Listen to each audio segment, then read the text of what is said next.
रोषे हो चिकेन पकोड़ा मुझे देखा कौन रोषे हो फास्ट चिकेन पकोड़ा हम तापर हम आम चिकेन कषा दुईटा आइटम गोटे दिन करवा एवं चिकेन पकोड़ा प्रिपेयर चलती मुझे देखा चिकेन मैरिनेशन होगी ये छड़ा चलती आज देसी चुली रे पूरा देसी स्टाइल कराऊे ये जड़े पीसी बस ये हूँ मो मामा जगन ये बस ये टबुलु ये मो पीसी सान पुओ बड़ पुओ आसी ना आसी मुझे देखा आउ किए पीसी आस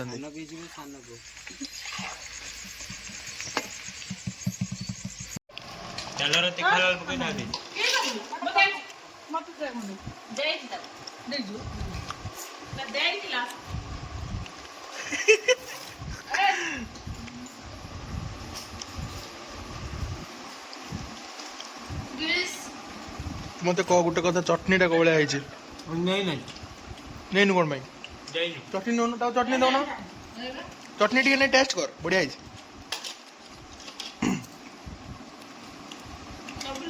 चटनी मारी कह चटनी खाई कह भाया है हाँ हाटर भाषा बाहर नहीं माउथ वाटर भल ना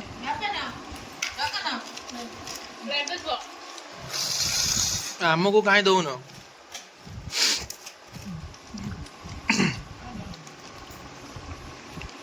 तुम से तो असुविधा किसी अच्छी यू हैव एनी प्रॉब्लम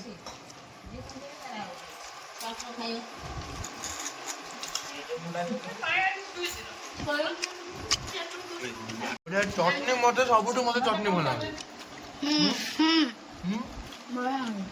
भल मु बनाऊँ तो चटनी ना आउ कौन तो कौटा भल लगे चिकेन पकोड़ा भल लगे चटनी भल चटनी भल लगे सतर सतर चटनी भल लगे ना जगन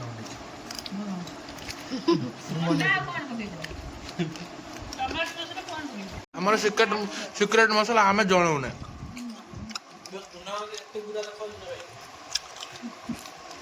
आमर आमर से स्पेशलिटी अच्छे तू ब्रूस ली बॉडी देखो नहीं वो कलर को कोने हां आई ड्राइवर आ यहाँ कौन गुटे दे दिए चिकेन कषा पर रात खावा चिकेन कषा केमती कौन रोसे देखा आम चिकेन मसलाटा कषा चलती किसी समय मसला कषाला आलू आम से भजा हो पूरा आलू आम भजा होटा आउ आर कौन पड़ो आप पानी पड़ी चिकेन पड़ो बोधे आप पानी दबा पानी दे चिकेन दबा यहाँ मसला अधा अधिक कषा हो गला मुझे बाहर को जाती तो लेट हो मसला ये कषा स्टार्ट करदे मेड बाय माय मम भात हो खाली पानीटा कौन ये बसईच गरम पानी चिकेन ए हल्का हल्का आसीगला चिकेन मसला कलर ये तेल बाहर सारा धीरे धीरे धीरे धीरे तेल बाहर सारा आप चिकेन पकाया से चिकेन आसी जाए चिकेन घरे थिला ये धुआ है डायरेक्ट पकई दियो चिकेन चिकेन चिकेन सहित चिकेन खाया वाला भी रेडी ओय लुफी ए बढ़िया गेट दिया है ना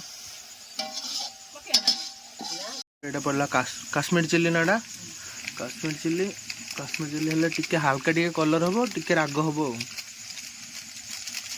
राग टिके बढ़िया चिकेन पकौना में तेल बाहर देखिपार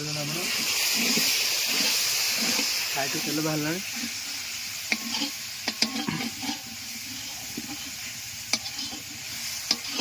अरे चिकेन टा आंगुल काट दियो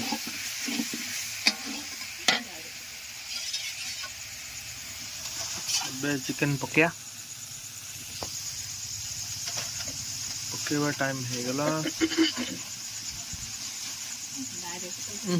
ब्लड ब्लड ब्लड ए हमर चिकेन हो गला रेडी चिकेन टा पकेवा मसला रे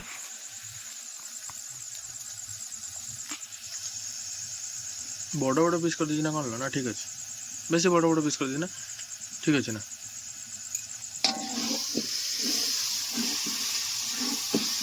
चुली रोषे करा बहुत कष्ट बसी बसी विरक्त ना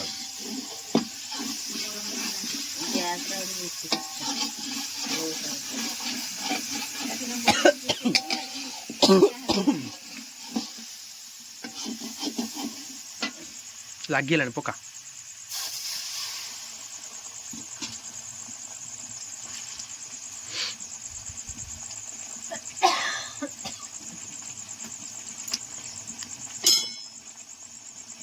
କେତେ 11 କିଲୋ ଆଣିଥିଲେ ନା? ଆଉ ଜଗନ୍ନାଥ ଫୋନ୍ କରି ଗଲା 11 କିଲୋ। ଜଗନ୍ନାଥ ପରା ଯାଇ କହିଛି ମୋତେ କଲ୍ କରି କହିଲା 11 କିଲୋ ବୋଲି।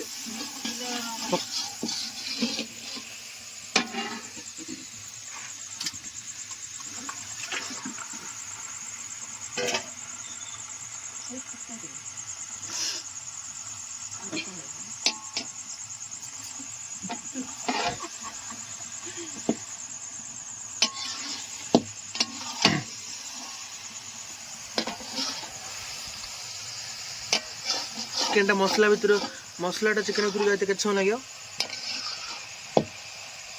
5-10 ମିନିଟ୍ ଭିତରେ ହେଇଯିବ ତ? ଏ ଟିକେ ତେଢ଼ ହଉନୁ, କଢ଼ାଟା ହଲୁଛି।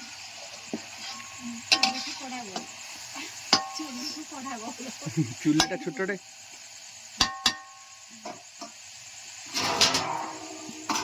ଇଏ କଢ଼ା ଗ୍ୟାସର ଏବେ ଏଇଟା ବନ୍ଦ ହେଲା। ଏଇଟା ଆଉ 10 ମିନିଟ୍ 10 ମିନିଟ୍ ଖଣ୍ଡେ ପରେ ଖୋଲିବା।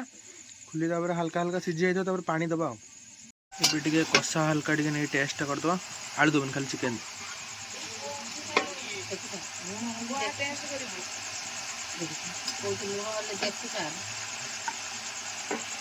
ଏବେ ଏଇଟା ଫୁଟୁଛି।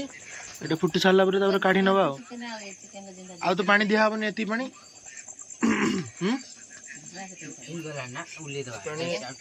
ଆଉ ଟିକେ ପାଣି ମରି ସାରିଲା ପରେ ତାପରେ ଖୋଲିଦେବା ଚିକେନଟା।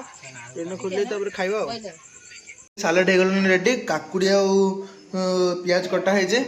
ତାପରେ ଲେମ୍ବୁ ମାରିବା, ଲେମ୍ବୁ ମାରି ବିଟ୍ ଲୁଣ ମାରିକି ଖାଇଦେବା। ଆଉ ତାପରେ ଚିକେନ ରୋଷେଇ ସରିଲାଣି। ଚିକେନ ରୋଷେଇ ସରିଗଲାଣି, ଖାଲି ବଢ଼ା ହେବ। ବଢ଼ା ହେଇସାରିଲେ ଖାଇବା। ଆଉ ତାପରେ ଲେମ୍ବୁ ମାରିଦେବା।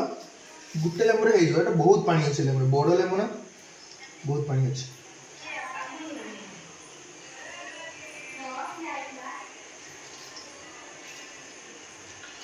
ତାପରେ ଆଉ ଟିକେ ବିଟ୍ ଲୁଣ ମାରିଦେବା। ବେଶୀ ବଢ଼ିଆ ଲାଗେ।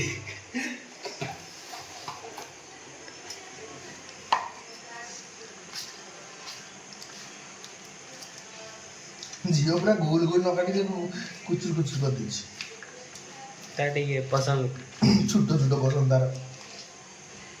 ଛୋଟ ଛୋଟ କରିସାରିଲା ପରେ ଆପଣ ମିକ୍ସଚର ପକେଇ ଖାଆନ୍ତୁ, ଯଦି ବଢ଼ିଆ ଲାଗେ। ଲୋକଟା ସେତିକି ବଡ଼ଟେ, ତାର ଛୋଟ ଛୋଟ ପସନ୍ଦ। ଛୋଟ ଲୋକ ସେ ଛୋଟିଆ ଲୋକ ଆଜ୍ଞା, ବାଙ୍ଗର ଲୋକ ଟିକେ ଆଗରୁ ଛୋଟ ଥିଲା, ଏବେ ସେ ବଡ଼ ହେଇଗଲାଣି। ନା ଟିକେ ବାଙ୍ଗରା ହେଇଯାଇଛି ଆଉ।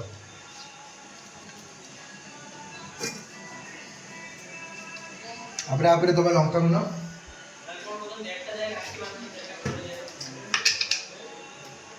ଖାଲି 1.5ଟା ପରେ ରାକ୍ଷୀ ବନ୍ଧା ହବ। ମୁଁ ଜାଣିନି। ଲଙ୍କା ଗୁଣ୍ଡ ଟିକେ ଦେଲେ, ତାପରେ ଜିରା ଗୁଣ୍ଡ ତ ନାହିଁ। ଚିକେନ ମସଲା ପକେଇ ଦେବି ନା କଣ? ସେତିକି ଗୁଳେ ଏ ଲାଷ୍ଟ ଖାଇଲା ବେଳେ ବୁଲେଇଦେବା। ଥାଉ, ଏଇଟା ରେଡ଼ି। ଏଇଟା ଏବେ ରେଡ଼ି ହେଇଗଲା। ତାପରେ ଚିକେନଟା ଖାଲି ଆସିବ, ତାପରେ ଖାଇବା। ଆଉ ହେଲେ ଖାଇବା ହେଇଗଲା ରେଡ଼ି। ଏବେ ଖାଇକି ଶେଷ କରିଦେବା ଜଲ୍ଦି ଜଲ୍ଦି। ସମସ୍ତେ ଖାଲି ଦେହ ହୋଇଛନ୍ତି, ସେଥିପାଇଁ କହୁଛନ୍ତି ଭିଡ଼ିଓ ବନାନା। ଚୁପ୍ ଖାଲି ଚିକି କାଣ ରହୁଛ ଚିକି ଜୁଡେ ଫାଇନାଲି ଚିକେନ ପକା।